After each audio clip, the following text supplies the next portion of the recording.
Vos cellules utilisent principalement le glucose et les acides gras en tant que substrat énergétique. Ces molécules proviennent soit de la dégradation de nutriments puisés dans l'alimentation, soit de la mobilisation de vos réserves énergétiques. Votre cerveau ainsi que vos globules rouges ne peuvent utiliser comme source d'énergie que le glucose. Si les quantités de sucre fournies par la nourriture ne sont pas suffisantes, la concentration de glucose dans votre sang, donc votre glycémie, peut être maintenue quelque temps par la dégradation de réserves glucidiques présentes dans le foie.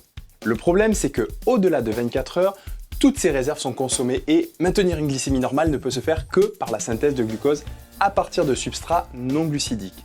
C'est ce que l'on appelle la néoglucogénèse. Vous la connaissez ?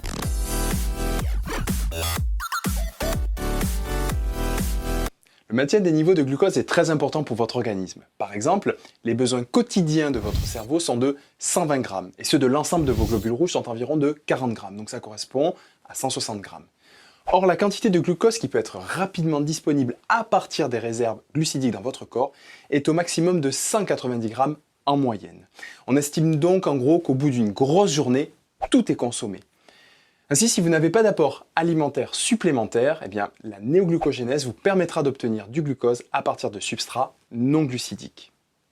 Intuitivement, vous pourriez dire que pour récupérer du glucose et augmenter votre glycémie, il suffirait d'inverser les voies cataboliques qui utilisent le glucose comme substrat, comme par exemple la glycolyse. Alors on partirait d'un pyruvate, puis ensuite en remontant cette voie à l'envers, vous obtenez du glucose. Ça semble logique, mais c'est en partie ce que réalisent certaines cellules de votre corps. Mais ce n'est pas aussi simple. Déjà, je vous rappelle que vous avez 3 étapes irréversibles, et d'ailleurs, c'est ce qui constitue les 3 points de contrôle. Vous avez la réaction 1, la 3 et la 10. L'équilibre de la voie est très en faveur de la formation du pyruvate. Le delta G réel est d'environ moins 84 kJ par mol dans les conditions cellulaires normales. Donc, former du glucose de nouveau revient finalement à emprunter une autre voie biochimique, la néoglucogénèse. Alors je vous propose de regarder tout d'abord les différents précurseurs pouvant s'intégrer dans cette voie, puis de voir les réactions de la néoglucogénèse à proprement parler, et enfin de comprendre comment tout cela est contrôlé. Avant toute chose, quelques grands points.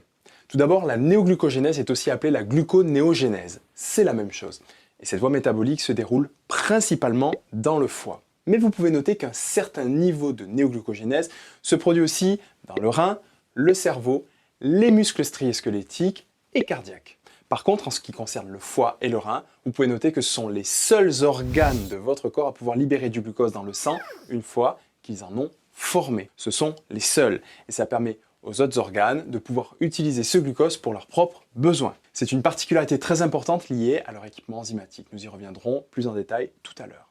Les précurseurs de la néoglucogénèse sont essentiellement les acides aminés des muscles. En effet, un manque si important de glucose peut correspondre à un jeûne de longue durée. Si vous ne vous nourrissez plus durant au minimum un jour, cette voie sera très sollicitée et sur une plus longue durée, on aboutit à une dégradation massive des protéines de vos muscles. Il contribue à hauteur de 50%, dont 30% pour l'alanine, qui est un acide aminé, et 20% pour tous les autres acides aminés appelés glucoformateurs. Un autre précurseur important est le lactate, qui est formé dans vos globules rouges et certains de vos muscles fonctionnant en mode anaérobie. Il contribue à hauteur de 42% pour la néoglucogénèse. Enfin, le dernier composé est le glycérol qui provient de la dégradation des graisses. Il contribue à hauteur de 8% dans la néoglucogénèse. D'où vient ce glycérol? Rappelez-vous que vos réserves énergétiques sont aussi dans votre tissu adipeux blanc sous forme de triglycérides. Lors de la néoglucogénèse, ces triglycérides peuvent être utilisés. Leur hydrolyse donne du glycérol et des acides gras qui seront déversés dans le sang. Alors attention, les animaux ne sont pas capables de convertir les acides gras en glucose. Et c'est vraiment dommage car on peut avoir beaucoup de réserves de graisse dans le corps. Alors pourquoi ne peut-on pas faire cette conversion, acide gras en glucose? Lorsque vous dégradez un acide gras via la bêta-oxydation, vous récupérez du pouvoir réducteur sous forme de NADHH+, et FADH2. Et vous récupérez également de l'acétyl-CoA, vous savez, c'est une molécule en 2 carbone. Et cette molécule ne peut pas être convertie en pyruvate puisque la réaction de ce type est irréversible. Ce pyruvate donne de l'acétyl-CoA avec le gros complexe enzymatique. Et pour ça, n'hésitez pas à revoir la réaction dans la vidéo sur le cycle de Krebs. Cliquez sur le lien, je vous ai calé exactement la vidéo sur ce passage-là. Ici. Cliquez. Cliquez. Allez-y. J'attends. Si vous l'avez vu, attendez, vous. Donc, comme notre acétyl-CoA formé se trouve dans la matrice mitochondriale, il sera utilisé dans le cycle de Krebs. On ne pourra pas récupérer de glucose à partir de ce composé. Revenons à nos différents substrats et regardons maintenant comment ils sont utilisés par notre cellule de foie. Dézoomons un peu dans notre cellule pour laisser de la place dans le cytosol. Partons de nos acides aminés. voyez qu'ils sont transférés dans la mitochondrie, puis ils seront convertis en pyruvate via des réactions de type transamination ou désamination. Je ne rentre pas dans le détail dans cette vidéo. Le pyruvate est ensuite carboxylé par une enzyme, la pyruvate carboxylase, et forme de l'oxaloacétate. Cette réaction est coûteuse en énergie, elle nécessite l'utilisation d'un ATP. Ce sera cet oxaloacétate qui sera utilisé pour former du PEP, notre fameux phosphoénol pyruvate, et ensuite remonter la glycolyse. Mais la réaction se déroulant dans le cytosol, il faut d'abord sortir notre oxaloacétate de la mitochondrie. Pour cela, une étape intermédiaire est nécessaire. L'oxaloacétate est réduit en malate via du NADH+, qui peut alors sortir de la mitochondrie grâce à un système de transport au niveau de la membrane interne. Regardons de plus près. Il s'agit ici d'un système de transport couplé avec l'entrée d'un phosphate inorganique provenant du cytosol. Le malate sort de la mitochondrie et le phosphate inorganique entre. D'ailleurs, ce phosphate inorganique sera utilisé au niveau de la chaîne respiratoire lors de la phosphorylation de l'ADP en ATP. Je laisse ça de côté pour l'instant. Donc la sortie de malate et l'entrée de phosphate correspondent à un système de transport de type antipore. Dans le cytosol, le malate sera rapidement oxydé en oxaloacétate via du NAD+, puis transformé en PEP via une enzyme très importante, la PEP carboxykinase. Il s'agit d'une décarboxylation et phosphorylation qui coûte 1 GTP. Alors j'aimerais faire un petit point sur toutes ces étapes à partir du pyruvate. Finalement, nous voyons qu'il se réalise depuis ce pyruvate 4 réactions. Avec un changement de compartiment, ici on passe dans la mitochondrie, une carboxylation dans cet organite suivie d'une décarboxylation dans le cytosol pour aboutir au PEP. Pas évident tout cela, mais rappelez-vous au niveau de la glycolyse que la réaction 10 faisant passer du PEP au pyruvate possède un delta G0' de moins 31 kJ par mol. Si on inverse cette réaction, le delta G passe à plus 31 kJ par mol et ça, c'est une réaction hautement défavorable. Donc le fait de contourner cette étape nous modifie le bilan énergétique. Cela nous donne un delta G0' de plus 0,8 kJ par mol. C'est donc beaucoup plus favorable.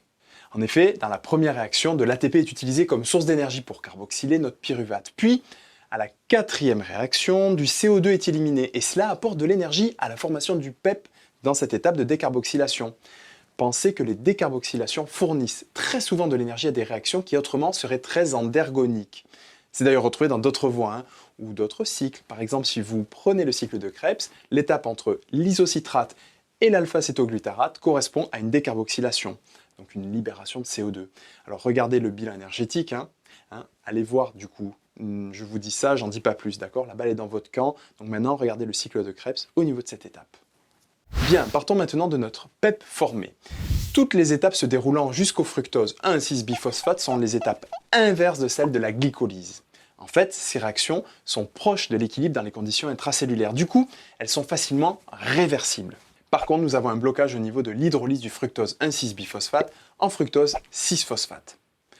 Or, il existe une enzyme, la fructose 1,6-biphosphatase, capable de catalyser cette réaction. Et cette enzyme est uniquement présente dans les organes capables de réaliser la néoglucogénèse. Donc la réaction peut se dérouler. Notre fructose 6-phosphate est facilement converti en glucose 6-phosphate. Et dans la plupart des tissus, la néoglucogénèse se termine là. On ne produit pas de glucose libre. Le glucose 6-phosphate peut être métabolisé directement dans la cellule pour ses propres besoins. L'avantage de former du glucose 6-phosphate, c'est qu'il ne peut pas être transporté hors de la cellule. Par contre, dans le foie et le rein, il existe une enzyme, la glucose 6-phosphatase. Elle est impliquée dans une réaction qui ne se produit d'ailleurs pas dans le cytoplasme, mais dans la lumière du réticulum endoplasmique. Et cette réaction correspond à l'hydrolyse du glucose 6-phosphate en glucose par cette enzyme, la glucose 6-phosphatase. Cette enzyme est liée à la membrane du réticulum endoplasmique. Allez, regardons de plus près la réaction. Vous avez un complexe de 5 protéines.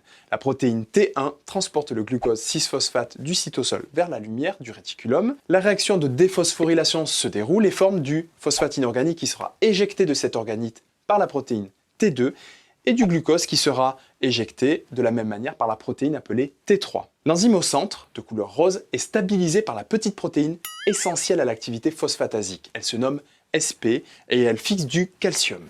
Vous pouvez garder en tête que cette enzyme, la glucose 6-phosphatase, n'est présente que dans le foie et le rein. C'est donc pour cela que ces deux organes sont capables de libérer du glucose dans le sang, de sorte que les autres organes puissent l'utiliser. Faisons ensemble un premier petit bilan de la néoglucogénèse. Produire du glucose à partir du pyruvate est énergiquement défavorable, sauf si les réactions sont couplées à des réactions qui sont favorable.